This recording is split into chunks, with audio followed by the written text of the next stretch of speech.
രാവിലെ തന്നെ മുൻഷി എല്ലാവരും ചൊറിയാൻ ഇറങ്ങിയിരിക്കുക. അനിമോൾ എടുത്തോട്ട് വന്നിരിക്കുക. അനിമോൾ കിച്ചണിൽ നിന്ന് കുക്ക് ചെയ്യാണ്. കിച്ചണിൽ അനിമോളടുത്ത് പറയുന്നത്, ഞാൻ വൃത്തിയായിട്ട് ചെയ്യണമെന്നല്ലേ പറഞ്ഞത്, അതിന് നീ കുണുകുണാന്ന് പറയുന്നത് എന്തിനാ? ഞങ്ങൾ അടുക്കള കാണാത്തവരും അടുക്കള കയറാത്തവരും ഒന്നുമല്ല, കുറച്ച് ഹൈജീനിക്കായിട്ട് കുക്ക് ചെയ്ത് കഴിക്കണമെന്ന് ആഗ്രഹമുള്ളവരാ.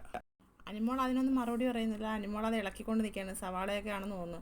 അനിമോൾ അതിനകത്ത് പൊടിയൊക്കെ ഇടുമ്പം ചോദിക്കുന്നു, എന്തൊക്കെയാണോ തട്ടിയിടുന്നത്, എന്ത് പൊടിയാണെന്നോ അറിയത്തില്ലെന്ന് പറയുന്നു. പുള്ളിക്കാരൻ അടുത്ത് നിന്ന് ദോശ ഇടുകയാണ്. കണ്ണി കണ്ടതൊക്കെ എടുത്തങ്ങ് തട്ടിയിടുകയാണ്. അതിനകത്ത് എന്തെങ്കിലും ചാണകപ്പൊടിയൊക്കെ ഉണ്ടെങ്കിൽ അതും തട്ടിയിടുന്ന അനിമോളോട് പറയുന്നു.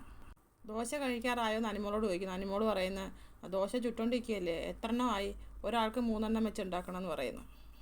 എനിക്ക് എണ്ണാനൊന്നും വയ്യ, അതൊക്കെ നിങ്ങളുടെ ജോലിയെന്ന് മുൻഷി പറയുന്നു. എനിക്ക് ദോശയാകുമ്പോൾ ഞാൻ എടുത്തുകൊണ്ട് പോകുമെന്ന് മുൻഷി പറയുന്നു. ഇപ്പോൾ എത്രണ്ണമായി, 6, 7 എന്ന് ചോദിക്കുമ്പോൾ പറയുന്ന 13 ബിൻസി പറയുന്നു. എനിക്ക് 2 മതിയെന്ന് അനിമോൾ പറയുന്നു. നിനക്ക് എത്രണ്ണം വേണമെന്ന് ചോദിക്കുന്നത്. എനിക്ക് 2. മുൻഷി ഉടനെ പറയാം, എനിക്ക് 4 ഇവിടെ 3 കൂടുതലില്ലെന്ന് അനിമോൾ പറയുന്നു. ബിൻസി ഫ്രിഡ്ജ് തുറന്ന് നോക്കിയിട്ട് പറഞ്ഞു, ക്യാരറ്റ് എല്ലാം വാടിപ്പോയാനു. അപ്പോൾ അനിമോൾ പറയുന്നു, ഉച്ചയ്ക്ക് തോരൻ ഉണ്ടാക്കാമെന്ന് പറയുന്നത്. അനിമോളടുത്ത് പറയുന്നു, അനിമോളെ ദോശ ഇടാൻ ആളെ വിളിക്ക്, ഞാൻ കഴിഞ്ഞെന്ന് പറഞ്ഞു. അപ്പോൾ അനിമോൾ പറഞ്ഞു, ചേട്ടൻ പൊയ്ക്കോ, എൻ്റെ കഴിഞ്ഞ് ഞാൻ ദോശ ഇട്ടോളാം എന്ന് പറയുന്നു. എല്ലാവർക്കും കൂടെ ഒരുമിച്ചാണ് കൊടുക്കുന്നതെന്ന് പറയുമ്പോൾ മുൻഷി പറയുന്നു, എല്ലാവരുടെ പെരുന്നിടം വരെ കാത്തിരിക്കണം, എന്താ വന്നവർക്ക് കൊടുക്കണമെന്ന് പറയുന്നു. അപ്പോൾ അനിമോൾ പറയുന്നത് കറി ആയിട്ടില്ല. അപ്പോൾ മുൻഷി പറയുന്ന കറി എനിക്കുള്ള കറി മതി, കറി ആയില്ലെങ്കിൽ ഞാൻ ദോശ മാത്രമേ കഴിക്കുന്നുള്ളൂ എന്ന് പറയുന്നു.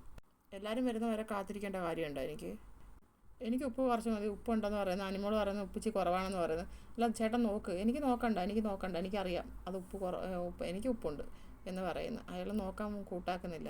ബിൻസിക്കും അനിമോൾ കറി ഉപ്പ് നോക്കാൻ കൊടുത്ത് ബിൻസി പറയുന്നത്, അയ്യോ എന്തൊരു ചൂടാ അനിമോളെ, എൻ്റെ അമ്മയൊക്കെ നല്ല ഊതിയിട്ടാണ് തരുന്നത്. അപ്പോൾ പറയുന്ന അപ്പം മുൻഷി പറയുന്ന, അവൾ ഊതും, പക്ഷേ കറിക്കല്ലെന്നേ ഉള്ളൂ, അല്ലാതെ ഊതും. അപ്പം ബിൻസി പറയുന്ന, ആളുകളെയോ, എന്തോ അനിമോളെ, എന്നോട് എന്തിനാ അനിമോളെ ദേഷ്യം കാണിക്കുന്നത്, തിളച്ചതെന്നൊക്കെ പറഞ്ഞിട്ട് ബിൻസി പോയി കൈ കഴുകുന്നു. ഇയാൾക്ക് ആർക്ക് സപ്പോർട്ടായിട്ട് വന്നെന്ന് അറിയത്തില്ല. ഈ മുൻഷി എല്ലാവരും പോയി ചൊറിയുക. ഷാനവാസിനെ ചൊറിയുന്നു, ടോപ്പിൽ നിൽക്കുന്നവരെല്ലാവരും ചൊറിയുക. ഷാനവാസിനെ ചൊറിയുന്നു, അനിമോളെ ചൊറിയുന്നു, അനീഷിനെ ചൊറിയുന്നു. ആദ്യത്തെ വീക്കിൽ ഇറങ്ങിപ്പോയ ആളാണ്. ഇങ്ങനെ ചൊറിയാനായിരുന്നെങ്കിൽ എന്തിനാണ് ഇയാൾ ഇറങ്ങിപ്പോയത്? അന്നേരം ഇയാൾക്ക് കളിക്കാൻ അറിയത്തില്ല. അന്നേരം ഇയാൾ വലിയ വലിയ സംഭവം കണക്ക് ഭയങ്കര വെയിറ്റ് ഇട്ടിരുന്നു. പുറത്തിറങ്ങിയപ്പോഴേ മനസ്സിലായി അയാൾക്ക് ഒന്നും ഇല്ല, അയാളൊന്നും പറഞ്ഞതും ഇല്ല, ഒരു കണ്ടൻറ്റും ഇല്ലായിരുന്നു, ചുമ്മാതിരുന്നതാണെന്ന് മനസ്സിലായത് പുറത്തിറങ്ങിയപ്പോഴാണ്. ഇപ്പോൾ ലാസ്റ്റ് ഒരു ചാൻസ് കൂടെ കിട്ടിയപ്പോൾ അങ്ങ് പൊളിക്കാമെന്ന് വിചാരിക്കുക. അപ്പോൾ ശരി, അടുത്തൊരു ലൈവ് അപ്ഡേറ്റ് വേണ്ടി ഞാൻ വരാം. എല്ലാവരും ചാനലൊന്ന് സബ്സ്ക്രൈബ് ചെയ്യണേ, ഒന്ന് സപ്പോർട്ട് ചെയ്യണേ പ്ലീസ്.